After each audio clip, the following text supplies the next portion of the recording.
Et salut à tous, c'est Amnez, j'espère que vous allez bien. Moi pour ma part ça va nickel. Aujourd'hui je vais vous présenter une nouvelle espèce. Donc c'est marqué dessus, hein, Polyarchis dives. Donc une fourmi qu'on connaît sous le nom de fourmi tisserande. Mais ce n'est pas vraiment une tisserande, hein. Elle tisse grâce à ses larves et non par la fourmi elle-même. Du coup c'est une fourmi qui nous vient principalement d'Asie les gens. Donc une fourmi asiatique qui vit en zone tropicale, qui est fortement humide. Donc il va lui falloir de l'humidité partout, hein, soit dans le nid et dans leur environnement, hein, comme là, un petit terra, c'est tout ce qu'il leur faut en fait. Donc c'est principalement arboricole, ça vit dans les arbres où elles fabriquent des nids grâce à la soie de leurs larves. Donc là vous voyez, c'est pas leur setup final, hein. Là c'est un setup que j'ai préparé comme ça en vite fait, histoire de les maintenir le temps que je fasse le terrarium.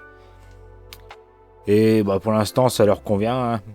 Donc je les avais mis, comme vous voyez il y a un tube, je les avais mis dans le tube et regardez c'est qu'elles sont parties. Comme c'est une fourmi arboricole, elles aiment vivre dans le bois. Donc quand je leur ai mis le bout de bois qui était dans mon terrarium désherpé, je leur ai mis le bout de bois là qui était plein de colomboles pour ajouter des colomboles en plus, hein, éviter de trop creuser le terrain. Et elles sont parties direct dedans en fait, hein. Elles ne sont pas cherchées à comprendre. Vous allez voir après. Sinon c'est une magnifique espèce, comme vous voyez elle est complètement dorée, avec des reflets de malade, hein, franchement juste magnifique. Une fourmi assez rapide aussi, qui ne fait pas de physiogastrie, excusez-moi, assez grosse, vous voyez, ça fait pas comme les Camponotus, ça ne fait tout simplement pas de trophalaxie, ni tout ça, ça n'a pas de jabot social. Du coup, elles n'ont pas besoin de se remplir le gastre à fond, ce qui est quand même intéressant. Donc là, je leur ai mis un peu d'anti-évasion, mais juste pour la vidéo, hein, parce que d'ici demain, elles l'auront passé l'anti-évasion. Car c'est une espèce qui s'évade facilement, qui passe l'anti-évasion comme elle veut. Donc au final, le setup toujours fermé. Donc vous voyez ce bout de bois, comme je vous disais, elles sont parties du tube pour aller se planquer en dessous. Ça leur a plu apparemment, donc du coup elles sont directement parties toutes en dessous du bois et aussi à l'intérieur. Donc là j'essaye de vous montrer un petit peu. Donc elles ont creusé un petit peu en dessous pour se faire une petite cavité. Et là on en a pas mal, hein, et on voit pas tout, hein. Là on verra pas tout dans la vidéo malheureusement, parce qu'elles sont aussi dans le bout de bois qui est creux. Mais là on va déjà apercevoir une gyne et aussi une princesse. Vous allez voir. Donc la gyne on va la voir à peu près vers le milieu. Donc là voilà, hop, elle vient juste de sortir. Hop, et elle repart. Vous l'avez vu? Juste à peu près au milieu, vers la gauche. Et là, hop, on voit des ailes, c'est une princesse. Donc dans cette colonie, j'ai 5 reines, donc 5 gynes, et j'ai 2 princesses. Donc là, on va voir, il y a des trous dans le bois, comme vous voyez. Et dans le bois en plein milieu, c'est creux. Du coup, c'est ici qu'elles se sont mises. Donc là, voilà, c'est provisoire, hein, je vous ai dit, dès que j'aurai le terrarium de près, donc je remettrai j'ai un bonsaï, voilà. Un bonsaï qui est sèche, et je vais leur donner ça, pour qu'elles aillent tisser dedans, et ça va être juste magnifique. Donc là, comme vous voyez, elles sont assez actives, hein, elles n'arrêtent pas de bouger. Il y a des colomboles, donc ça, bien sûr, les colomboles, c'est obligatoire, hein, pour une espèce comme ça. Et c'est une espèce, une petite particularité, je ne sais pas si vous le voyez, mais elle a des pics sur le thorax. Donc vers l'arrière au niveau du gastre et à l'avant au niveau de la tête. Ce qui est juste magnifique. Après, est-ce que ça pique? Ça, j'en sais rien. Donc c'est juste un moyen de défendre. Donc je sais pas si avec le doigt on va le sentir, le pic.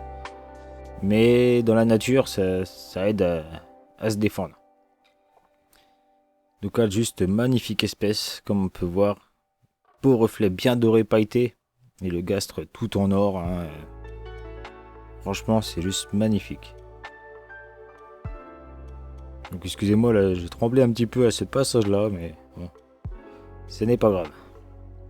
Donc c'est une espèce qui se nourrit bien sûr d'insectes, hein, principalement des insectes morts. Donc vous avez vu, je sais pas si vous avez vu, mais il y a des petites blattes. Bon, j'ai pas fait exprès de les mettre, hein, il faut que je les écrase. Des petites blattes vivantes qui sont tombées avec. Quand j'ai voulu donner des blattes. Mais du coup, ouais, au pire, les blattes, elles s'en foutent. Hein, voilà, elles s'en occupent même pas. Voilà, comme on peut voir, là, il y en a une, là. Hop, au niveau de la mousse. Elle fait sa vie. Et ça, bon voilà. On verra bien. Un jour, je les écraserai pour leur donner à manger, ça ira plus vite. Mais sinon, très très belle espèce. On va voir celle-là qui est en train de gigoter du gastre. On a eu une princesse qui a retiré ses ailes aussi. On peut en avoir une par terre. Donc je ne sais pas pourquoi. Après, de toute façon, c'est une espèce intranidale. Donc qui se reproduit directement dans sa colonie et ne fait pas de vol nuptial. Donc au final, t'as pas vraiment besoin d'elle. Sinon voilà, là elles essayent de s'évader, mais regardez, hop, elles s'arrêtent pile à l'anti-évasion, comme il est tout frais, donc elles peuvent pas y aller. Mais en 2-3 jours, elles y iront direct. Sinon, c'est une espèce qui a un polymorphisme. Elle est enfin, comment dire, elle fait pas de castre. Mais il y a des ouvrières qui sont plus grandes que d'autres. Voilà. Donc au final, c'est assez intéressant à observer. Mais sinon, dans l'ensemble, c'est assez calme. Ça s'occupe assez quoi. Ça mange du liquide sucré, des insectes morts. Hein. Et voilà quoi. Ça fait sa vie tranquillement.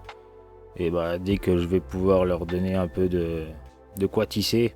Donc là, pour l'instant, ils n'ont rien à tisser. Donc il faudra des petites feuilles sèches, des trucs comme ça à rajouter. Et elles pourront tisser une fois qu'il y aurait pas mal de larves. Parce que pour l'instant, il n'y en a pas beaucoup. Je vais pas vous le cacher.